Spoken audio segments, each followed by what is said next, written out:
So today we'll be talking about Chapter 12, Section 3, and it's called The Collapse of Reconstruction.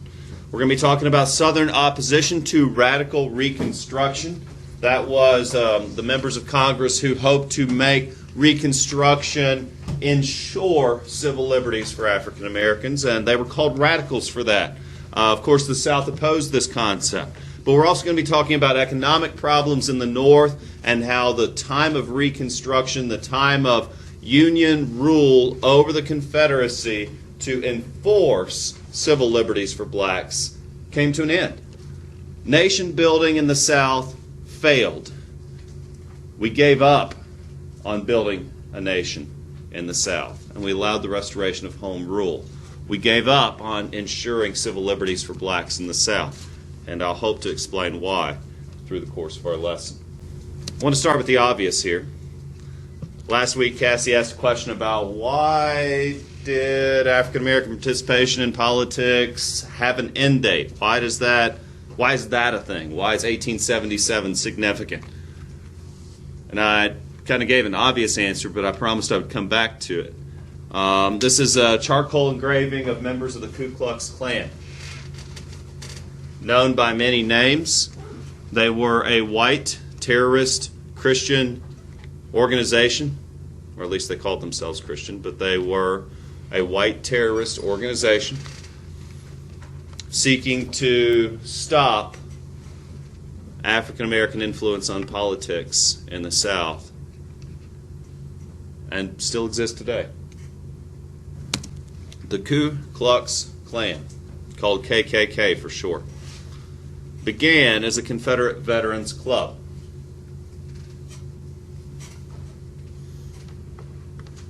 Nathan Bedford Forrest lended his fame to the club by becoming the first official head of this organization. Quickly turned into a terrorist movement. The group grew rapidly and has similarities to many different insurrectionist groups that nations encounter when attempting to nation build. You know, of course, the United States military has encountered Al-Qaeda, has confronted ISIS, has worked against various insurrection groups throughout its history. Anytime we try to modernize or democratize an area, sometimes you find groups that don't want that. The aim of the Ku Klux Klan was to restore white supremacy in the South. They were responsible for the deaths of thousands. They have been known to burn schools, churches, and families' homes, all in the name of pushing Republican governments out of power. Which is why I said it's significant that in 2010, North Carolina became a Republican-controlled state, because that's the first time that had occurred since Reconstruction. Southern Democrats were working in cahoots with the Ku Klux Klan and were notorious for using violence to intimidate black voters. If a black man would show up to the polls to vote, they might burn a cross in his yard. If he continues to behave that way, they might burn his home down, or kill him, or threaten his family.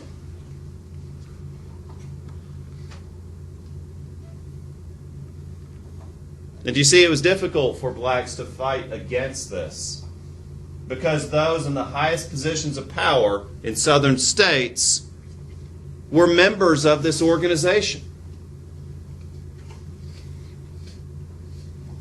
And so with the help of the Klan, Southern Democrats, white candidates were able to begin winning state elections in 1875 and 1876. Not to let their home state be ruled by freedmen, scalawags, and carpetbaggers, Many secret societies evolved to stop this progress of Reconstruction. Based on the concept of white supremacy, thousands of respectable and not so respectable white citizens disguised themselves and rode at night to beat, whip, or lynch the blacks and whites promoting Reconstruction. Defending themselves as peacekeepers, horrible violent crimes were committed by these groups known as Knights of the White Camellia, the White Brotherhood, or the Ku Klux Klan.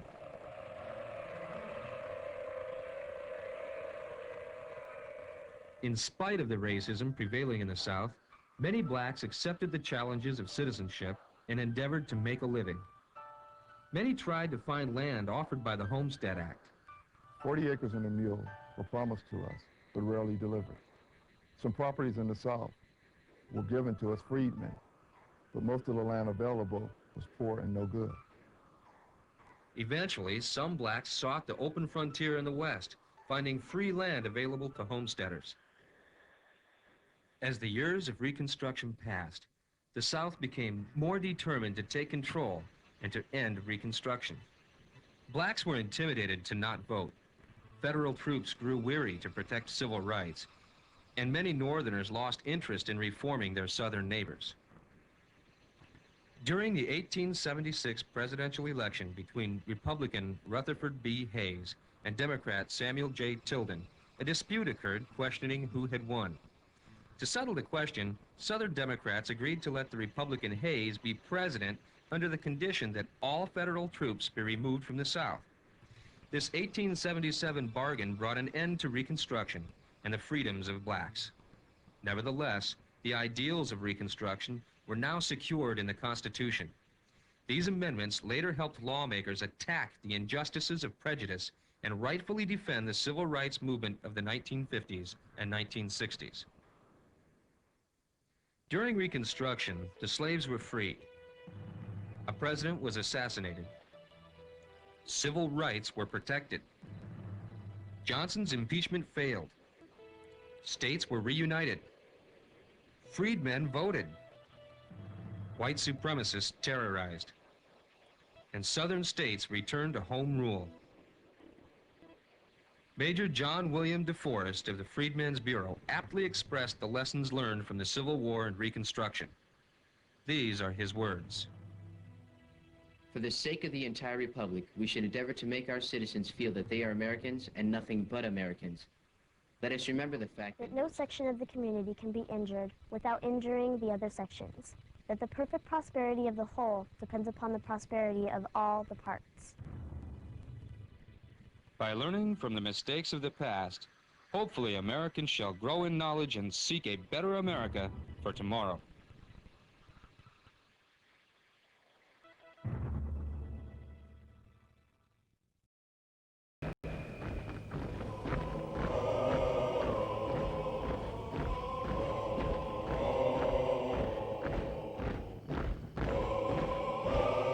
I ain't never harmed you, neither you gentlemen.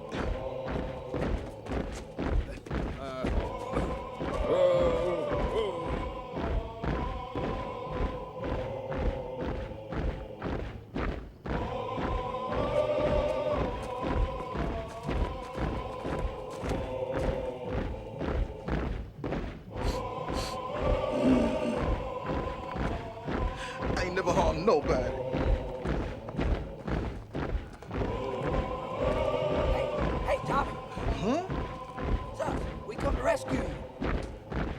That's mighty kind of you boys, but I don't think nothing's gonna save me now. The devil's come to collect his due. Don't be crazy, Tommy. You don't want to get hanged? Well, no, I don't reckon I do, but that's the way it seems to be working out. Listen, Tommy, I got a plan.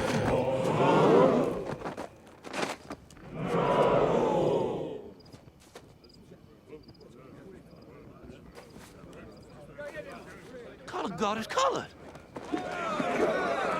Who made them the color guard? Run, boys!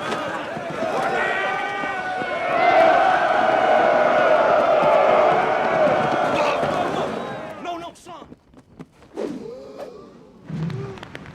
let that flag touch the ground!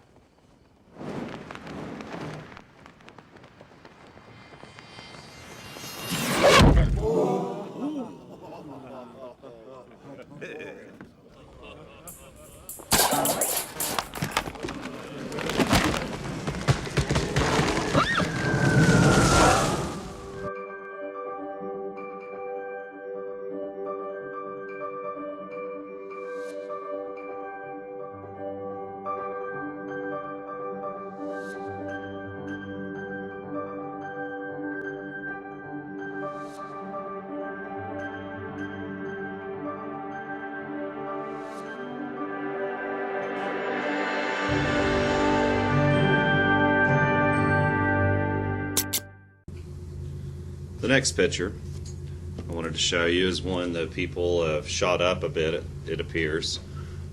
Is yet another member of the Ku Klux Klan. This time it's a photograph. Distorted because I think they've shot up the picture again.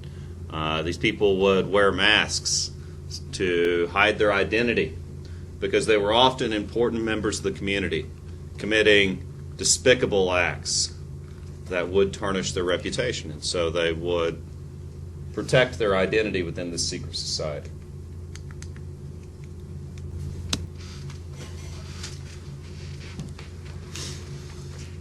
The Klan was very powerful at this time. They represented an active insurrectionist movement. You could argue they represented a continuation of the Civil War. Black landowners,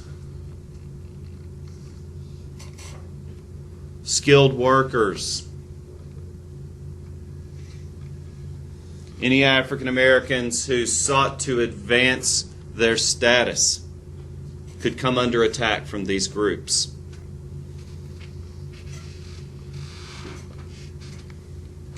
Economic necessity, due to a lack of opportunity, drove many freed blacks back onto the very plantations they had been set free from.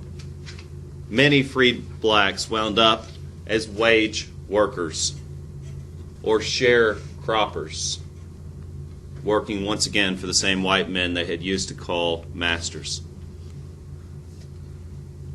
Congress, which had assumed control of Reconstruction, passed the Enforcement Acts in 1870 and 1871.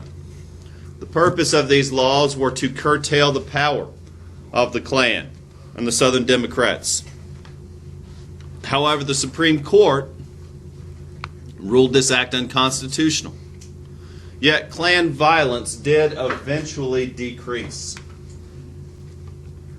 Because, let's be honest, white supremacy was restored in the South. The black vote was suppressed. Jim Crow did reign for almost 100 more years. Home rule prevailed. And we'll look at why in a moment. In 1872, Congress passed the Amnesty Act, part of Lincoln's plan for Reconstruction. This actually returned voting rights to Confederate veterans. Those who had raised arms against our country could once again vote in our elections. Within a short matter of time, Congress allowed the Freedmen's Bureau, that group that set up the very first public schools in the South, to expire. A little about Ulysses S. Grant. He individually was considered to be honest, but he made the mistake of appointing close friends of his into political office. In 1872, a number of scandals surrounded his administration. People that he had appointed to advise him and serve in these federal cabinet level positions were extorting money and embarrassing Grant's administration. So partly because of the corruption, in 1872, a liberal Republican Party formed. They nominated Horace Greeley, the founder of the Radical Republicans, and so the Republican Party is going to splinter here. Kind of like how the Tea Party movement was a splinter off of the Republican Party recently. The Democrats went on to nominate Greeley as well. But yet Grant, the incumbent, won by a wide margin. But this splintering within the Republican Party weakened the radical Republicans, and this made Reconstruction even more difficult. Grant had possibly one of the most corrupt administrations in American history.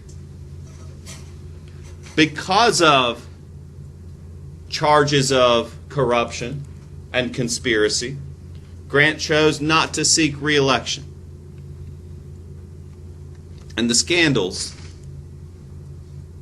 diverted attention from the real problems facing our country. Because what was going on in the South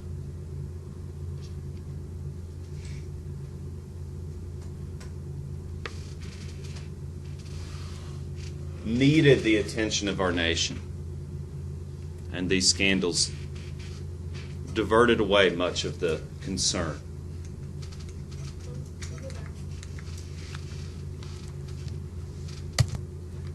Because you see, nation building in a hostile territory is a difficult task. It requires significant financial investment and significant commitment on part of the people who are paying the taxes that support the troops in these places. You know, for example, the Iraq War was extremely popular in its beginning, but we still have troops there. And people's concern for the matters in Iraq have grown less and less with each year. The same with Afghanistan. We still have troops there. But again, attention has waned as time has gone on.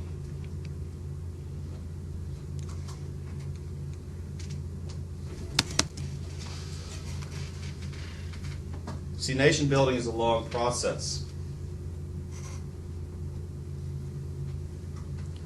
We maintained a troop presence in Japan for almost 50 years. Same in Germany. We still have a strong presence in Korea. It's a long commitment to help create a democracy. And it's not an easy one. And these scandals, which actually began to cause several economic crises, such as the Panic of 1873. It fueled a dispute over currency. The wealthy in our country wanted our country to remain and return to the gold standard. However, the poorer parts of our country, the South and the West, wanted deficit spending through the creation of greenbacks. These were currencies not backed by gold to stimulate the economy and increase the money supply.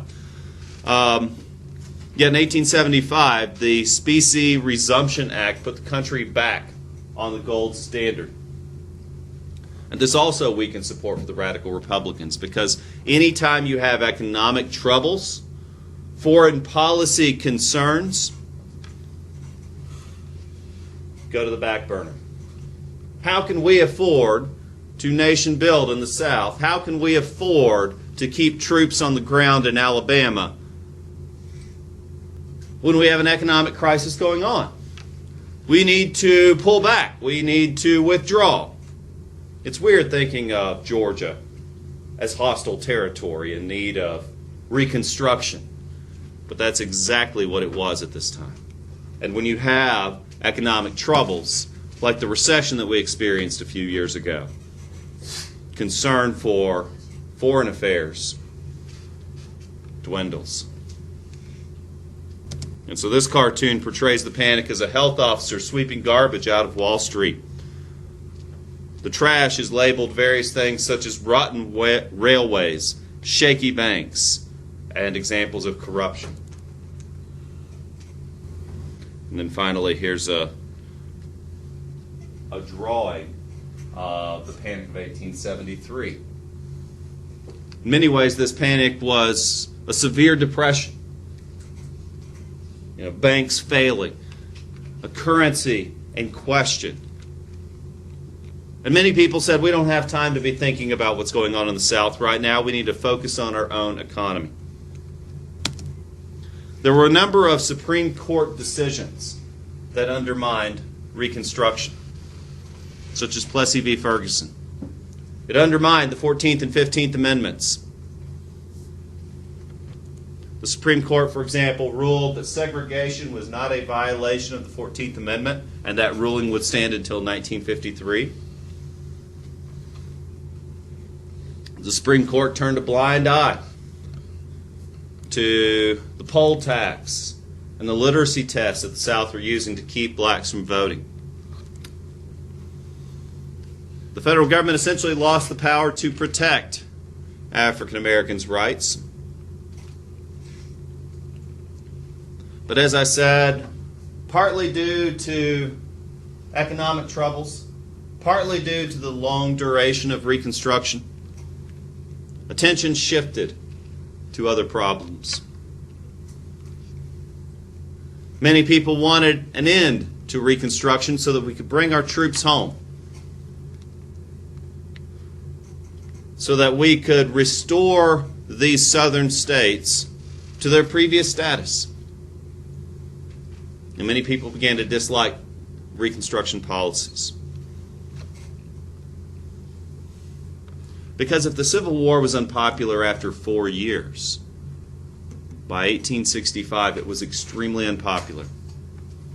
Imagine how unpopular it was by 1870, after 10 years. Or 1875, after 15 years, there are still federal troops in southern states. Yes, it was extremely unpopular. Yes, the cause was noble. But even a noble cause will draw critics if it takes too long and costs too much. Many Republicans begin to give up on Reconstruction. There's a lack of public support. There's a lack of judicial support. And really, the presidency at this time is dealing with their own scandals. And so they can't provide the leadership necessary to stay the course. This was no Abraham Lincoln at the helm here. And so the Republicans concluded that government cannot impose moral and social change, that these changes have to come from people themselves, that you cannot force cultural change, even if it's the right change that needs to happen.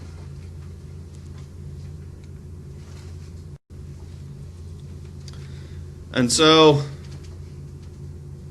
what many Southerners at this time called redemption was the return of Democrats to power in the South. By 1869, many Democrats had begun to replace Republican governments in the South, but 1876 is when it all went down. It was a presidential election. The Republican nominee was Rutherford B. Hayes, not Grant. Grant chose not to run because of the scandals around his administration.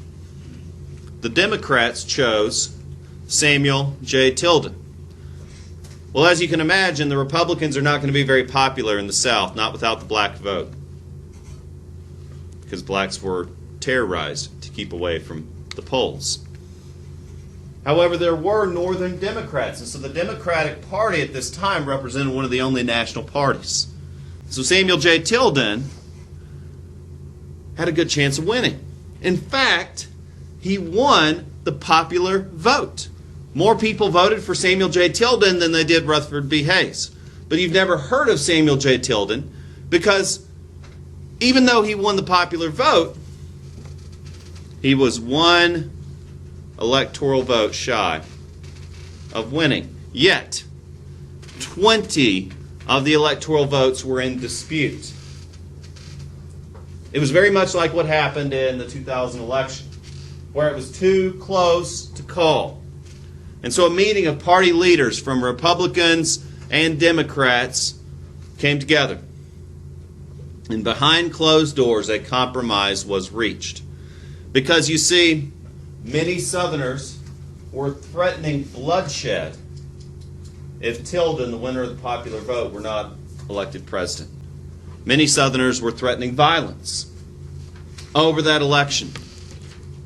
And so the Republican Party, in order to stay in power and stay the course of Reconstruction, made a bargain with the Democratic Party. Samuel J. Tilden agreed to accept the outcome of the election, even if it meant he didn't get to be president. In return, Reconstruction came to an end. The troops were called off. Home rule was restored. This was called the Compromise of 1877. Federal troops finally left South Carolina and Louisiana. The federal government actually had to promise funding for a southern railroad and canals. A conservative Southerner was appointed to a cabinet-level position, but this did mean the official end of Reconstruction. And it's shown here as a devil's handshake. And you see a lot of cartoons and critiques of this decision because it was made on the backs of African Americans, because they're the ones who suffered the cost of the restoration of home rule. They're the ones who had been set free only to be ignored and abused. And unfortunately, that's how Reconstruction came to an end.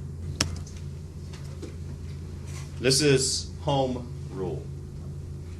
And what that meant was the federal troops were called off. Southern states were left to their own devices to figure out how to live their lives, how to interpret the 14th and 15th Amendments for themselves, how to work their way around the 13th Amendment. But Reconstruction has left an important legacy that we need to understand. The Republicans failed to protect the rights that they had given to former slaves. Their unwillingness to distribute the land that had been promised blocked economic independence for African Americans, because many found themselves in situations of poverty that, had they been given the help promised to them, it might not have been the case. There were amendments that abolished slavery. The 14th and 15th Amendments did set the constitutional basis for civil rights. And African Americans did build and grow their own communities.